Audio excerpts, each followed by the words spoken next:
Hello friends, তোমরা সকলে কেমন আছো? আশা করছি খুবই ভালো আছো। আমিও খুব ভালো আছি। বাটারফ্লাই এএস চ্যানেলে সকলকে ওয়েলকাম। তো দেখো, সকাল সকাল একটা ছোট্ট ব্লগ শেয়ার করছি তোমাদের সঙ্গে। সকালে খুব ঝড় বৃষ্টি হয়েছে, তাই ছাদে গিয়ে দেখছি সব ফুল গাছ ভেঙে পড়ে কি অবস্থা। তো এই দেখো, উপর থেকে আমাদের ব্লগের ভিডিওটা কত সুন্দর লাগছে। তো তারপর আরেকটা জিনিস দেখে মনটা খুব ভালো হয়ে গেল। দেখো, আমাদের ড্রাগন গাছে কত সুন্দর ড্রাগন ফল হয়েছে। তো দেখো, ড্রাগন ফলগুলো কত বড় বড় হয়ে গেছে, ভালোই হয়েছে। এখন আর কিনে খেতে হবে না, গাছের ফলেই খেতে পারবো।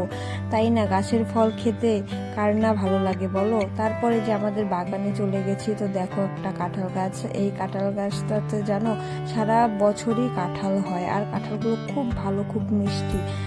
তো দেখো আমাদের বাগানটা কত সুন্দর, চারপাশটা একদম সবুজে ঘেরা। সেই ভালো লাগে আমার বাগানে গেলে, কেন জানি না। তারপর দেখো, বিকেলবেলা আমরা একটু বেরিয়ে পড়লাম ঘুরতে, তোমাদের দাদাভাই আর আমি। তোমার দাদাভাই গার্ডেনিং করতে খুব ভালোবাসে। তো দেখো, নার্সারিতে গেলাম, ও নাকি কিছু চারা গাছ নেবে তার জন্য। তো এই যে আমি চারপাশটা ঘুরে দেখছিলাম। তো দেখো, এতটুকু গাছে কত বড় বড় আম, কি ভালো লাগছে আমগুলো দেখে। তোমাদের দাদাভাইকে বলছিলাম আমাকে একটা ছেড়ে দাও না গো ওখান থেকে। তো তারপর দেখো, এটা দেখতে পাচ্ছ? দেখো এটা কি সুন্দর। আমি জানি সবাই চিনে গেছো এটা কি। আমার না এটার খুব শখ। তোমাদের দাদাভাইকে বলেছি আমাকে একটা এনে দাও। তো তোমাদের দাদাভাই বলে এখানে আগে পার্মানেন্টলি ভাবে থাকো, তারপর এনে দিব। তো দেখো, তারপর আমরা একটা রেস্টুরেন্টে চলে যাই কিছু খাওয়ার জন্য। তোমাদের দাদাভাই কি কি সব অর্ডার করেছে।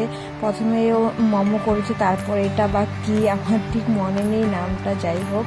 তো তোমাদের দাদাভাই আগেই খেয়ে নিচ্ছিল, আমি বলার পর পরে আবার রেখে দিল। আর এখানকার খাবার এত টেস্টি, এত টেস্টি, কি বলবো, খুব ভালো হয়েছিল খাবারগুলো। তো এই যে আমি খাচ্ছিলাম, তোমাদের দাদাভাইকে ডাকছিলাম। তো খাওয়া দাওয়া শেষ, আমরা বাড়ি চলে যাচ্ছি। আজকে ব্লগটা কেমন লাগলো জানিও। টাটা, দেখা হচ্ছে নেক্সট ব্লগে।